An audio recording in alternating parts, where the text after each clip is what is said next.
So we've got a motor car, okay, and it has a mass of 900 kgs, pulls a trailer S of mass 150 kgs over the level road in an easterly direction. Easterly direction. So we've got a motor car, and as I've mentioned before, I will never, ever, ever win prizes for my diagrams. So it's a motor car, and it is traveling in the easterly direction, and it is pulling a trailer. Okay, the motor car has a mass of 900 kgs and the trailer S has a mass of 150 kgs. The engine of the car exerts a force of 8,000 newtons. So it is pulling it forward with an 8,000 newton force. The car experiences a frictional force of 1,800 newtons. That's the force of friction from the car. And the trailer has a frictional force of 300 newtons.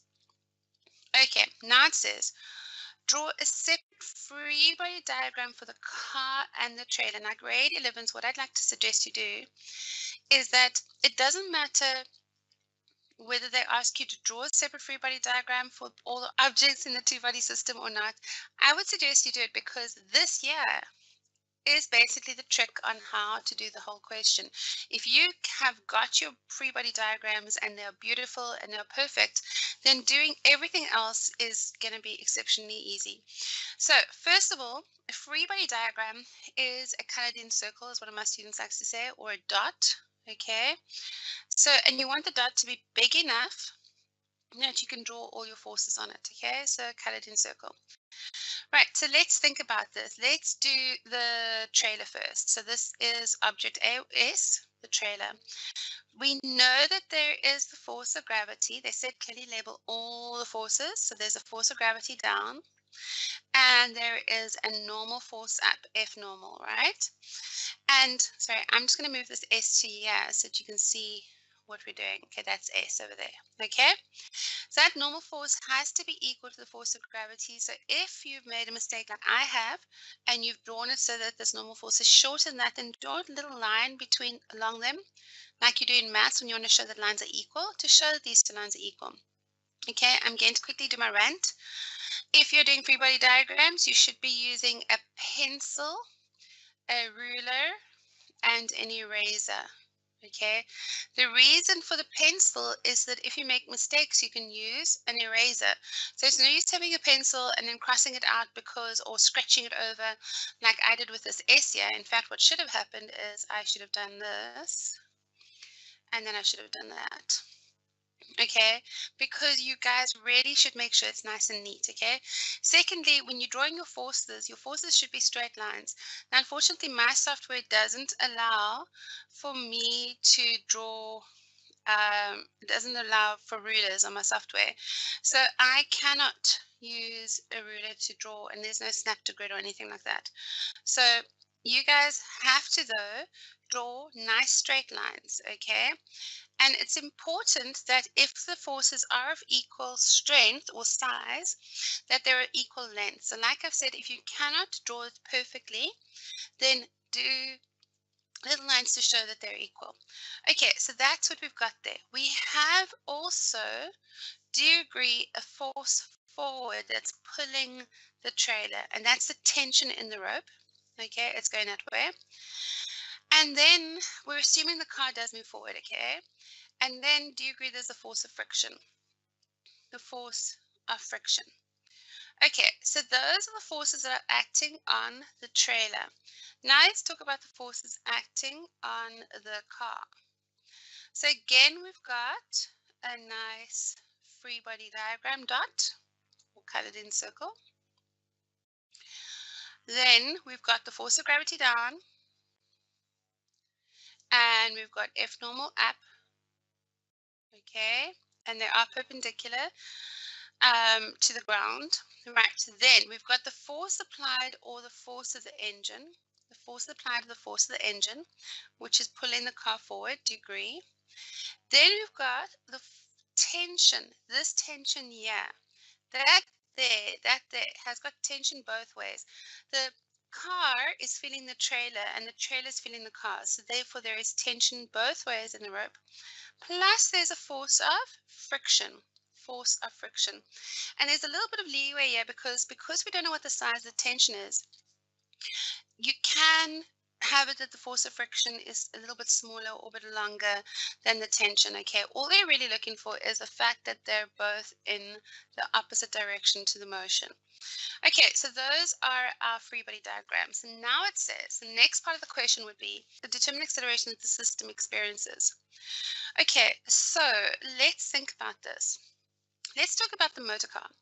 There is an F net because there has to be an F net if there's acceleration. So they're saying determine acceleration. And F net is always the sum of all the forces. Okay, it's always the sum of all the forces. So we're going to choose the direction that the car is moving in as positive, which means that everything else is negative. Okay, so do you agree that the normal force and the force of gravity don't play? We're talking about the car now, hey?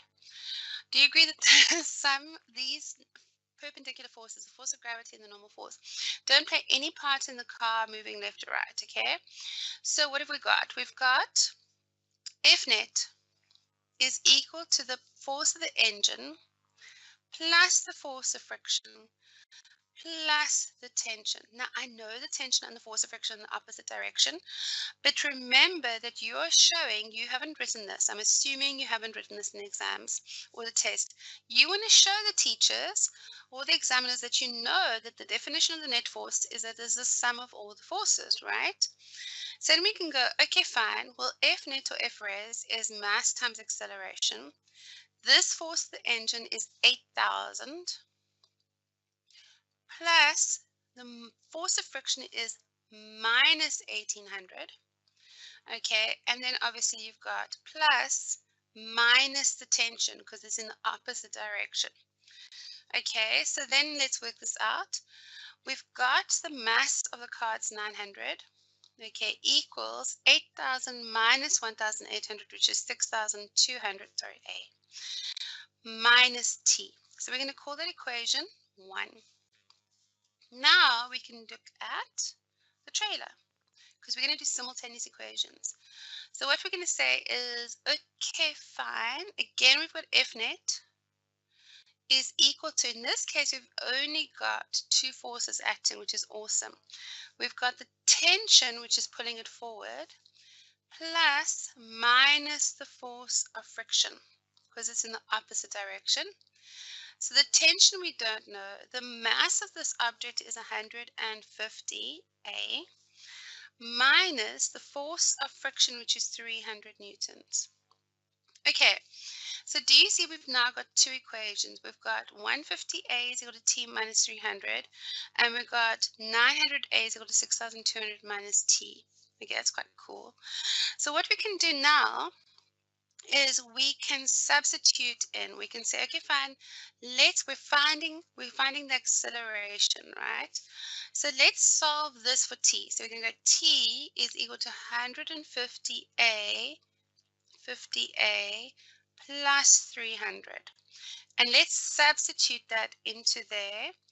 So this becomes 900A is 6,200 minus, and then let's put a little bracket in. Always put a bracket when you got a minus. 150A plus 300, right? So if we now rearrange this, and I'm going to change colors so it's new, we've got 900A is equal to 6,200 minus 150A minus 300.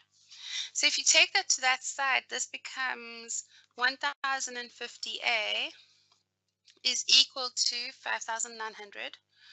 5,900. So therefore, if we put this in our calculator, we get 5900 divided by 1050 equals 5.6, and remember we're always running off to two decimal places, so it's 5.62. 5.62 meters per second squared And then go look at your question again. It says determine the acceleration, not the magnitude of the acceleration. It says determine the acceleration, which means we need to give the direction as well. So it's going to be to the east, or in the easterly direction, or to the right, because right happens to be east in this case. Okay, so it's to the east. So now the acceleration degree is 5,62 meters per second squared east. Okay, now it says determine the tensile force in the cable that connects the car to the trailer. Well, that's very easy because what we can do, we've got two equations that have got that relationship between the A and the T. We've got this dude here and we've got this dude here. I'm just going to substitute into this one. So we're going to go 150 times by 5,62 plus 300 is equal to T. It really doesn't matter which one you substitute into. It should give you the same answer. 150 times by 5.62 close bracket plus 300 1,143. So therefore T equals 1,143 newtons. And there you go. So that is how we would do this question. Nice.